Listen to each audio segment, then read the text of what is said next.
श्री स्वामी समर्थ, जय जय स्वामी समर्थ. कशा सर्वजण निश्चित मजेत असाल, असेच मजेत राहा. पहा, खूप लोक आपल्याला त्रास देतात, खूप लोक आपल्याला रडवतात, अगदी आपल्याला नको नको करतात. भलेही मग तो आपला शेजारी असो किंवा रक्ताचा असो किंवा नात्याचा कोणीही असो किंवा आपल्या फ्रेंड सर्कलमधील कोणीही असो. पहा, बहुतेक वेळा असं होतं की आपला कुणाशी संबंधही नसताना, आपण कुठे काही आपला कोणत्या कामात लवलेशही नसताना बळच ते दोषारोप आपल्यावरती येतात. बिना कामाचे लोक आपल्याला त्रास देतात. जे आपली होती, ज्यांना आपण आपलं मानत होतो, तीच लोक आपली शत्रू बनतात. जर तुमच्याही बाबतीत जर असं घडत असेल, लोक तुम्हाला विनाकारण त्रास द्यायला येत असतील, विनाकारण तुम्हाला रडवत असतील, समाजामध्ये तुम्हाला अपमानित करत असतील किंवा तुम्हाला नावं ठेवत असतील, तर या लोकांना वठणीवरती आणण्यासाठी मात्र हा उपाय निश्चित करा. उपाय सांगणार आहे तत्पूर्वी जे कोणी आपल्या चॅनलवरती नवीन असाल, अजून आपल्या चॅनलला सबस्क्राईब केलं नसेल तर आपल्या चॅनलला सबस्क्राईब करा, बेल आयकॉन ऑन करा, जेणेकरून असे छान छान व्हिडिओ तुमच्यापर्यंत येतील आणि तुमच्या जीवनाचे सोनं झाल्याशिवाय राहणार नाही. व्हिडिओ स्किप न करता शेवटपर्यंत पहा, म्हणजे संपूर्ण माहिती तुमच्यापर्यंत पोहोचली जाईल.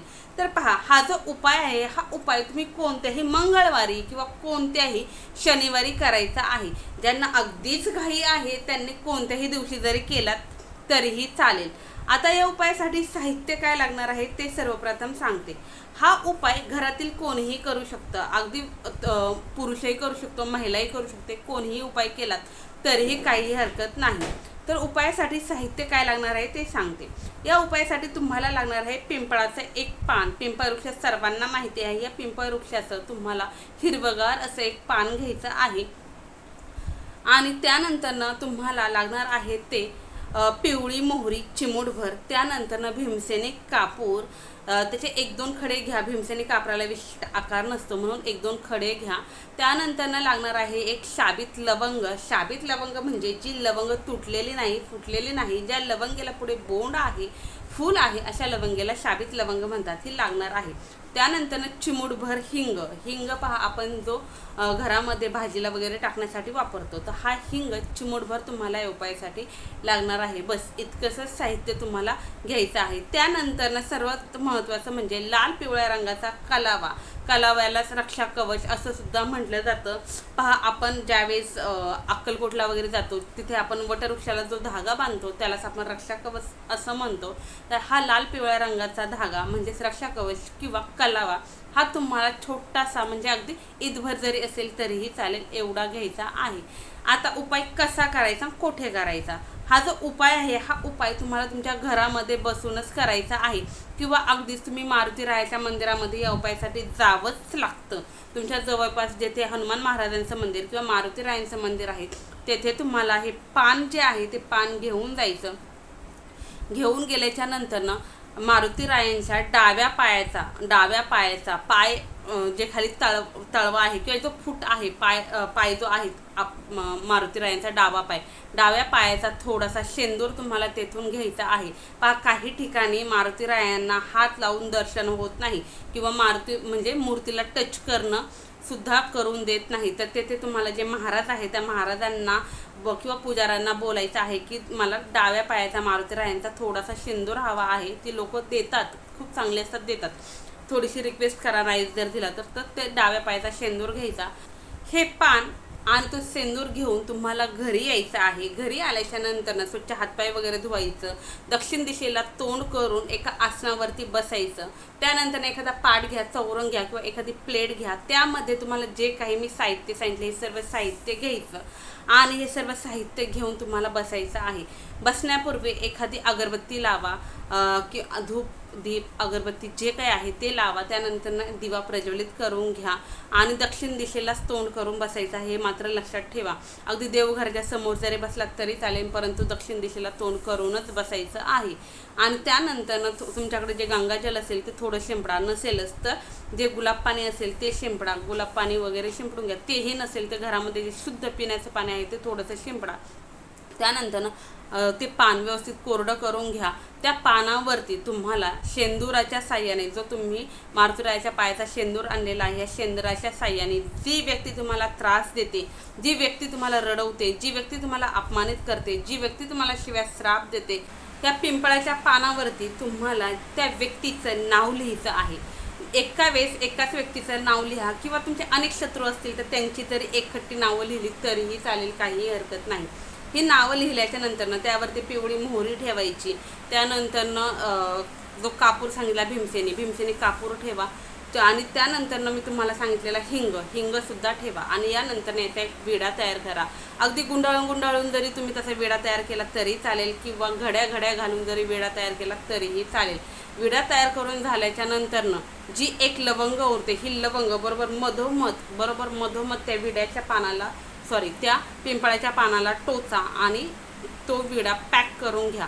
पॅक करून झाल्याच्या नंतरनं जो तुम्हाला मी कलावा सांगितलेला आहे लाल पिवळ्या रंगाचा, हा कलावा तुम्हाला त्या पोटलीला त्या पुडीला किंवा त्या विड्याला गुंडाळून घ्यायचा आहे. हा गुंडाळून झाल्याच्या नंतर एक गाठ मारायची आणि तसंच हे करायचं. आता हा जो तयार झालेला विडा आहे हा तुमच्या घरातील 4ही कोपऱ्यांना टच करून घ्यायचा.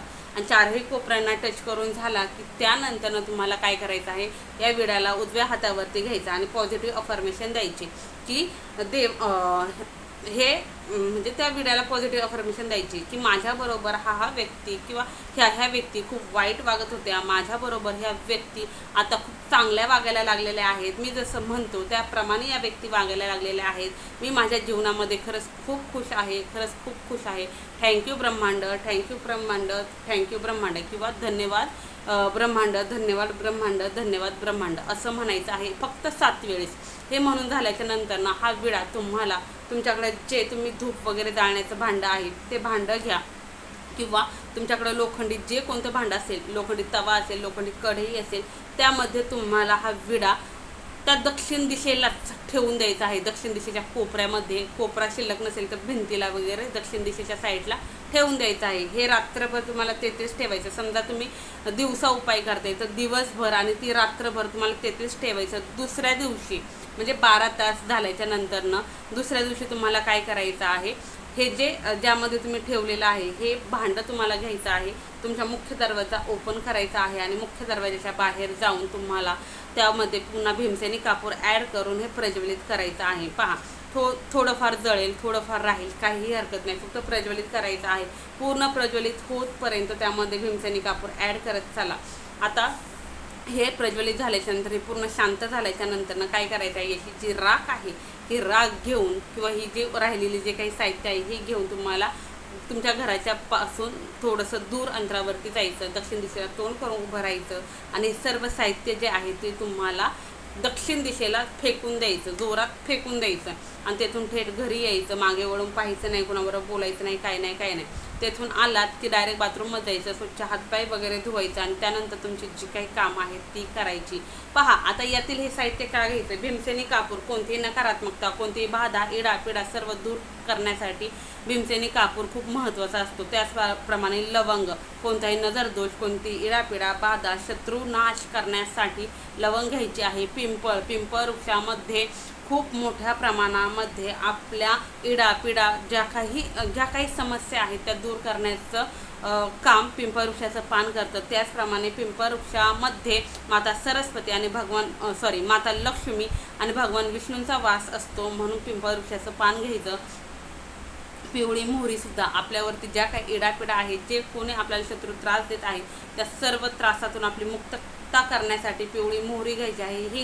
हिंग माहिती आहे आपल्याला की पूर्वीपासून परंपरागत चालत आलेला आहे की आपले आजी आजोबासुद्धा म्हणायचे, पहा, बाळावरून हिंग उतरवून टाक किंवा शेतामध्ये हिंगाची पुडी वगैरे ठेव. म्हणजे खूप साऱ्या अशा गोष्टी आहेत की त्यामुळे हिंगामुळं या गोष्टी आपल्या आयुष्यातून दूर जातात आणि आपलं आयुष्य सोन्यासारखं होतं.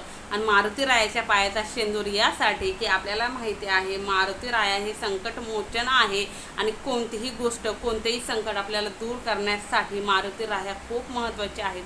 म्हणून मारुती रायाच्या पायाचा ज्यावेळेस आपण शेंदूर आणतो त्यावेळेस आपल्या आयुष्यातील सर्व इडापिडा नाश, शत्रुपीडा असो, कोणतीही पीडा असो, दूर होण्यास मदत होते. म्हणून आपल्याला या पद्धतीने हा उपाय करायचा आहे. आता किती वेळेस करायचा, एकदा करून लेट्स गो करून जरी सोडून दिलं तरीही चालेल किंवा दर शनिवारी जरी केला तरीही चालेल. तुमच्या इच्छाशक्तीवरती डिपेंड आहे. तुम्ही